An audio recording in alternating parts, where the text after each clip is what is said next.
accueillons donc Dandelion et Pod de l'Université de Rennes 2 pour une communication intitulée « Le plurilinguisme comme tentative de réappropriation des enjeux collectifs ». Ok, bonjour tout le monde, désolée pour ces petits soucis techniques de démarrage. Donc moi je suis en thèse d'études théâtrales et du coup je trouvais que c'était pertinent justement de commencer par une citation justement pour voir ce que le théâtre permet, si j'arrive à faire marcher la machine. Et bien sinon on va...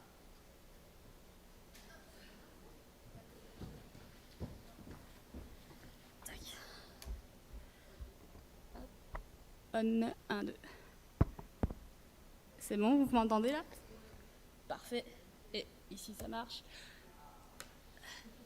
Et une victoire contre l'homme sur la machine. Bref. Donc, the show must go on. Je voulais justement commencer par une citation, un extrait de pièce de mon corpus, justement pour pouvoir plonger, peut-être la première. Ok, c'est bon là? Non. Ce n'est pas une position très confortable. Non. Je crois que les deux sont allumés. Voilà. 1, 2, 1, 2, 1, 2. Ok. Donc, je vous propose de plonger d'ores et déjà dans cet extrait de pièce. Donc, il s'agit de la pièce L'Européenne de David Lescaut, que je vais vous résumer très rapidement.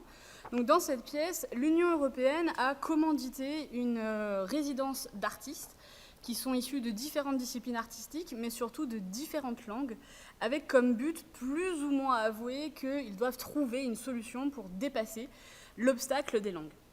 Et pour ce faire, ils sont supervisés par une linguiste et une administratrice de l'Union européenne.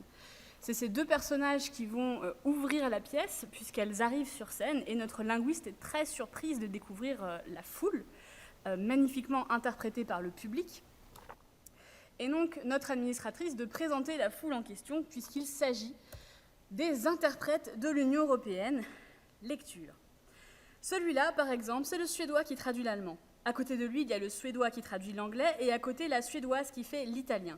Ça, c'est le slovène qui traduit le portugais, et ça, la française qui traduit le castillan. Elle est assise près du polonais qui traduit le tchèque, mais le tchèque qui traduit du polonais, il est là-bas, loin. On leur a demandé de se mettre à côté pour simplifier, mais il n'a pas compris. L'estonien qui fait le lituanien est à côté du lituanien qui fait l'estonien, et ça, c'est bien. Le grec qui fait l'italien n'est pas à côté de l'italienne qui fait le grec, qui est là-bas. Pareil pour espagnol, portugais, portugais, espagnol, tant pis. Voilà le letton qui traduit le slovaque, et là, je reconnais la hongroise qui traduit le français. Elle est entre le finlandais qui traduit l'allemand et l'anglaise qui traduit le grec moderne. D'accord, il n'y a qu'estonien, lituanien et lituanien, estonien qui se sont mis à côté comme il faut, ce n'est pas grave.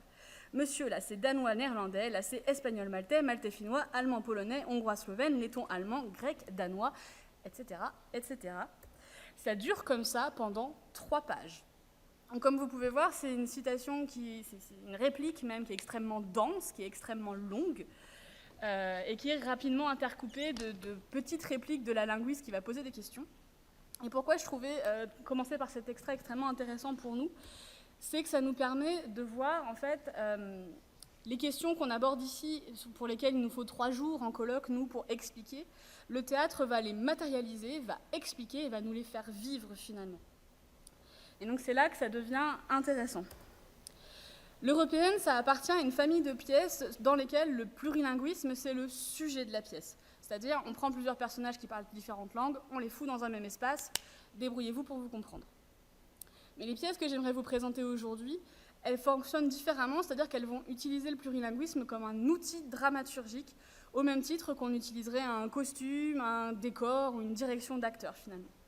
Donc la question que je voudrais qu'on se pose ensemble, c'est finalement qu'est-ce que l'on raconte quand on arrête de le raconter dans une seule langue? Qu'est-ce que ça fait de passer par des langues différentes? Et donc pour ce faire, je vous propose de traverser très rapidement 2 pièces de mon corpus, qui sont toutes les 2 des pièces monologuées. Donc la première, c'est The Great Disaster de Patrick Kerman, qui nous raconte l'histoire de Giovanni Pastore, un berger italien descendu de sa montagne, dans le but d'aller voir si l'herbe était plus verte ailleurs. Donc il traverse la France, il traverse l'Allemagne, il travaille un peu là où on accepte de le laisser travailler, et finalement il arrive au Havre où il embarque sur le Titanic en tant que plongeur clandestin spécialiste des petites cuillères, un détail essentiel, les contrats même. Les particularités dramaturgiques de la pièce, l'histoire est présentée de façon non linéaire et non chronologique, ça va être assez important comme on va le voir, et surtout elle est versifiée avec très très peu de ponctuation, donc on est vraiment face à une langue qui est très stylisée.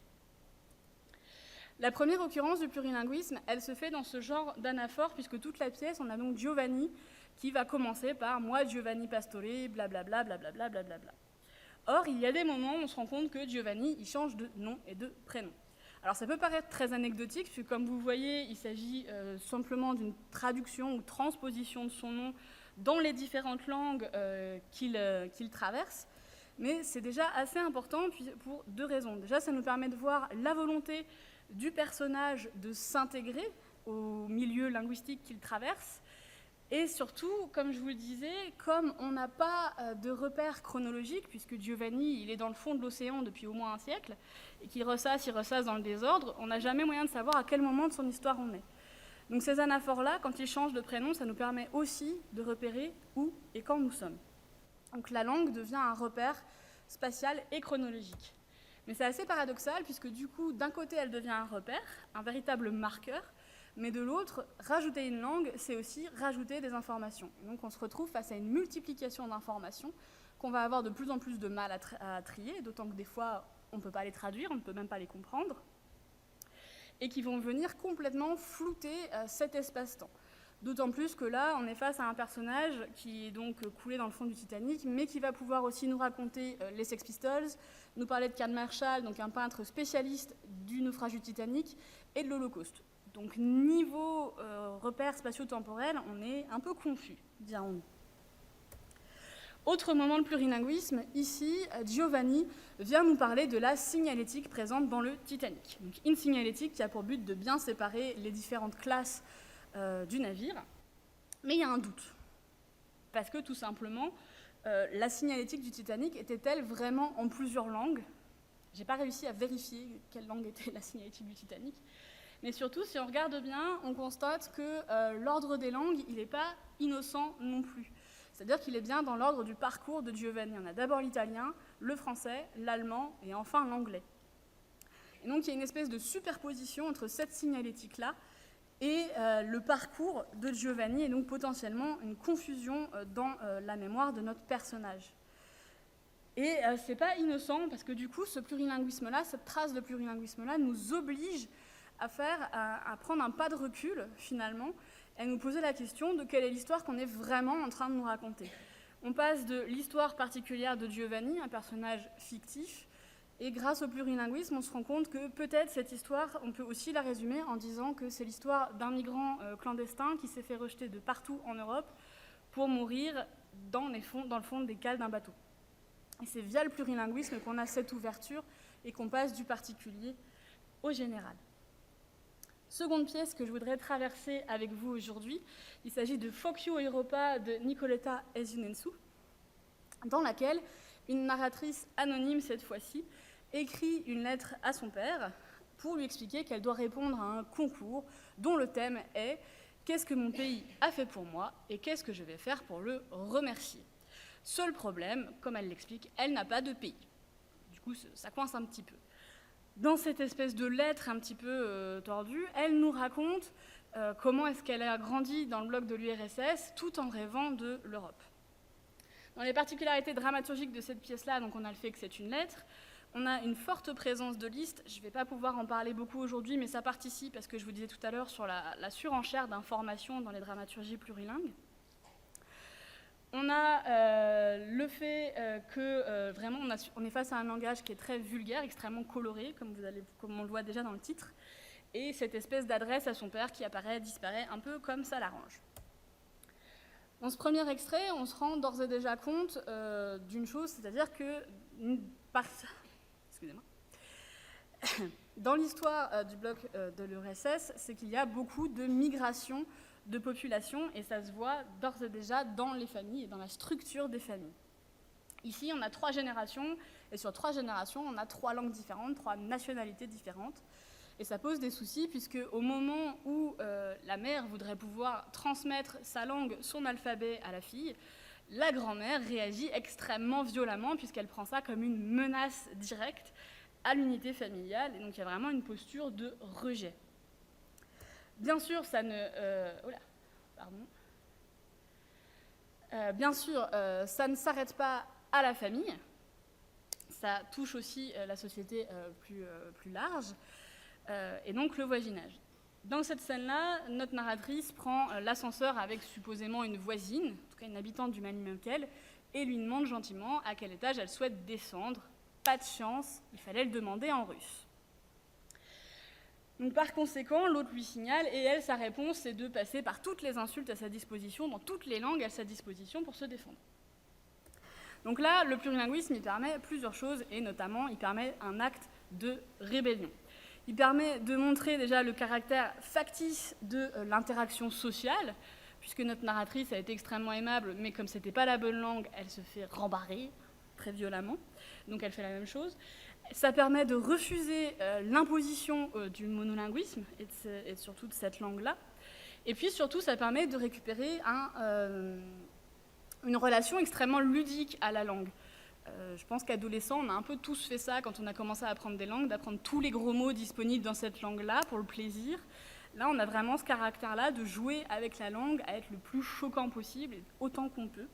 Donc il y a vraiment une idée de liberté qui est offerte par le plurilinguisme et qui permet de résister à l'imposition de la norme sociale. Et c'est d'autant plus important que plus tard, justement, notre narratrice parvient enfin à atteindre cette Europe dont elle a rêvé toute sa jeunesse, sauf que pas de chance, c'est la désillusion totale, l'herbe n'est pas plus verte ailleurs, elle n'a toujours pas de pays, elle n'a toujours pas le sentiment d'appartenir à un endroit.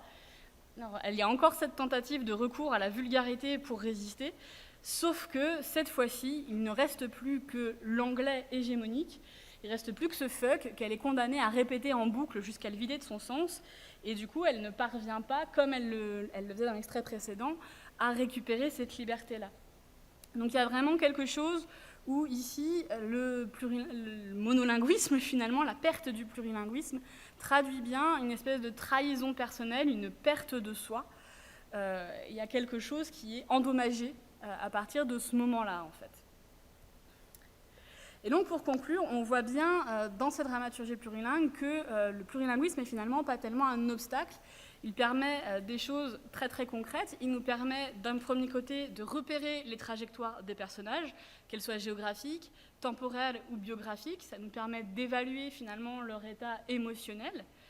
Et ça nous permet aussi de matérialiser les problématiques que traversent ces personnages-là de façon très concrète. C'est-à-dire qu'au lieu d'expliquer, comme l'extrait que je vous ai lu au début, on vous fait vivre, on vous fait expérimenter ces tourmentes-là, finalement, de manière très efficace et matérielle. Donc le plurilinguisme, ici, est vraiment vu comme un espace de liberté qui permet de recréer ses propres voix au milieu de discours qui sont très verrouillés, très préécrits, très prémâchés, et qui empêcheraient finalement la réflexion personnelle et la créativité.